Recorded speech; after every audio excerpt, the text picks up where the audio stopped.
Hey guys, welcome back. Thanks for joining me for another video. So in this week's video, I wanted to go over the difference between a narcissist and a sociopath.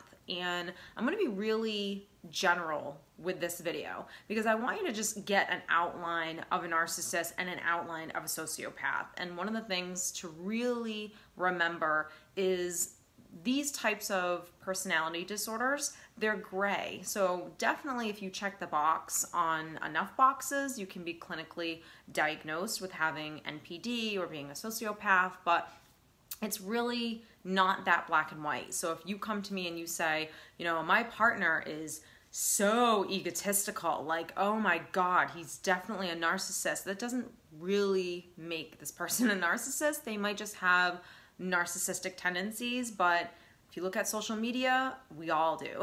So that's just number one.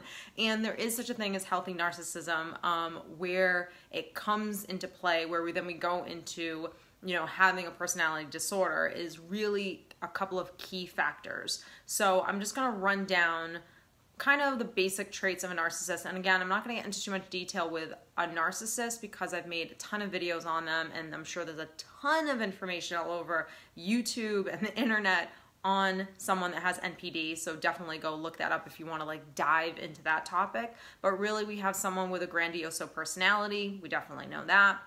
Someone that's obsessed with success, money, or power. We definitely understand that. Someone that is needing attention, narcissistic supply, we definitely get that.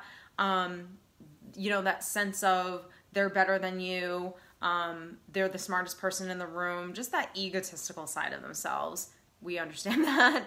A sense of entitlement definitely takes advantage of people, absolutely. Envious, arrogant, 100%. And the number one factor that could make someone have narcissistic personality disorder is someone who lacks empathy.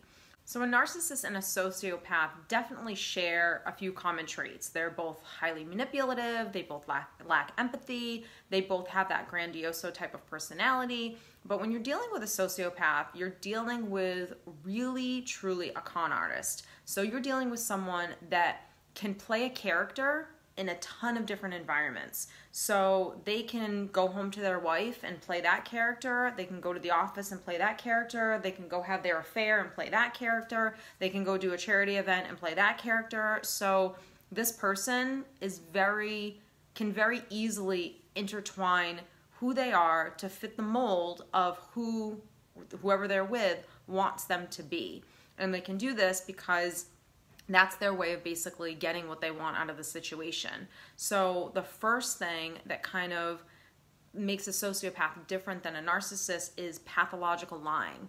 They have no problem lying. They don't feel any amount of guilt at all for lying. You know, a lot of the times with a narcissist can definitely lie as well, but they will feel something. Like they know logically that they did something wrong. They don't care, and they're going to suppress it, or they're going to punish you because they can't deal with the guilt and the shame that they have, so they're going to give you all that backlash. That's definitely what's going to happen. But a sociopath can lie and not feel anything.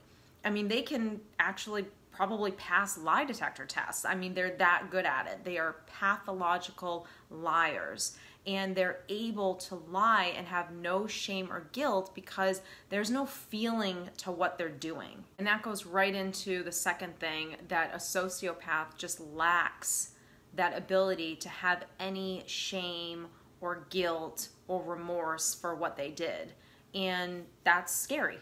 That's really scary, obviously, because when we do something to hurt another human being, there might be little things that maybe we've done to hurt someone, and we don't want to sit in how that makes us feel, and so we get defensive and we try to project that onto someone else. I mean, that's not common, and it's definitely not healthy whatsoever, but that's different.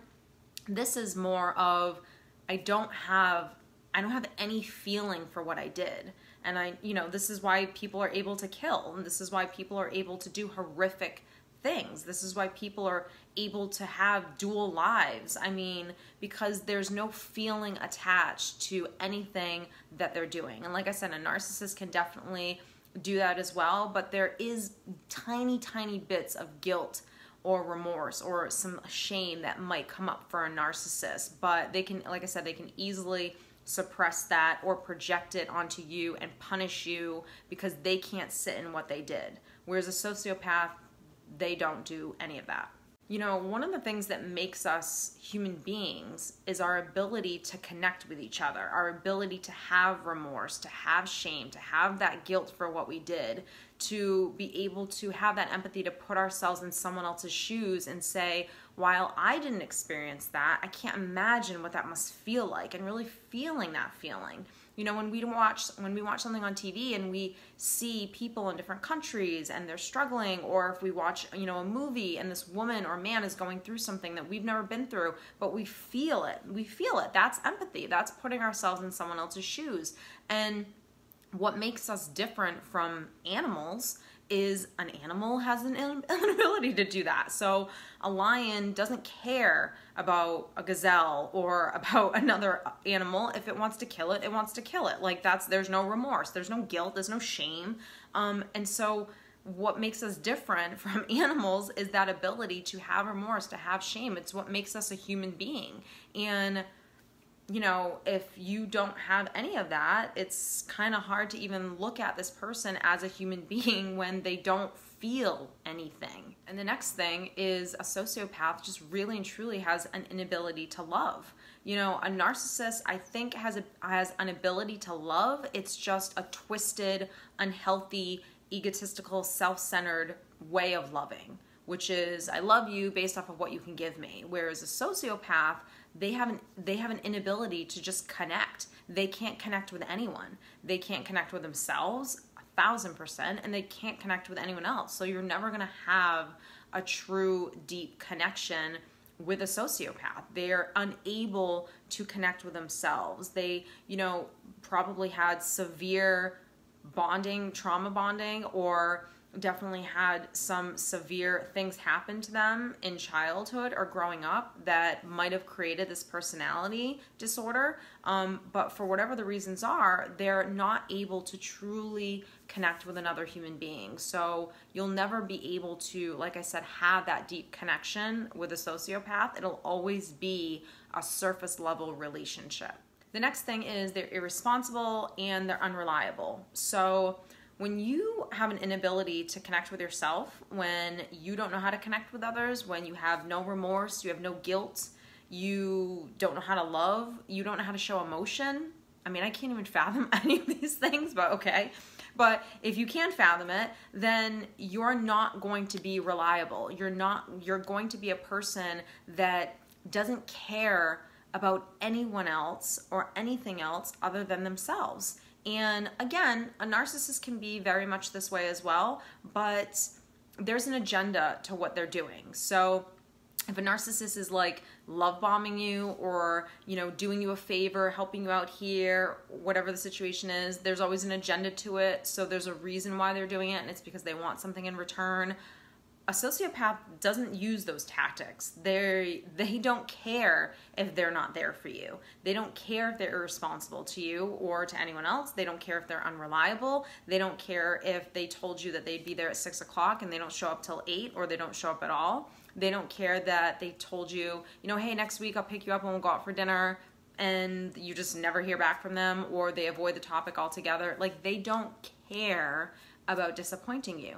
Whereas a narcissist will care as long as you're giving them narcissistic supply. So if you're giving them something in return, then they care, and they'll show up on time, and they'll be the person that they want you to be. But a sociopath absolutely will not. What a sociopath is someone that has absolutely no personality, someone that you'll never be able to have a deep connection with, and you'll sense that as time goes on in the relationship. Just like with a narcissist, the mask will come off. So you'll see things as you're with this person that are red flags. And if you have educated yourself on this stuff, and you love yourself, and you know how to love yourself, and you know what your values are and your standards, none of these things will be appealing to you. So being with someone who expresses really shallow emotions, or someone that is unreliable or irresponsible or, you know, is so manipulative. I mean, all of these things, they'll come to the surface at some point. It's just whether or not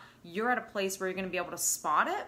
And when you do spot it, what are you going to do about it? So really, a sociopath is a hyped up version of a narcissist, a true con artist, someone that is a pathological liar. And like I said, over time, the mask fades. It's just a matter of, what are you going to do when the mask fades? Are you going to make excuses for it, or are you going to let, you know, all of your internal wounds kind of take over and run the show, and you stay connected to this abusive person? Or are you going to see this person for who they are and run like hell, basically? So I hope that that has given you just some insight on the difference between a narcissist and a sociopath. If you have any questions, please don't forget to leave them in the comment section below. Don't forget to hit subscribe if you haven't already, and I will see you next week.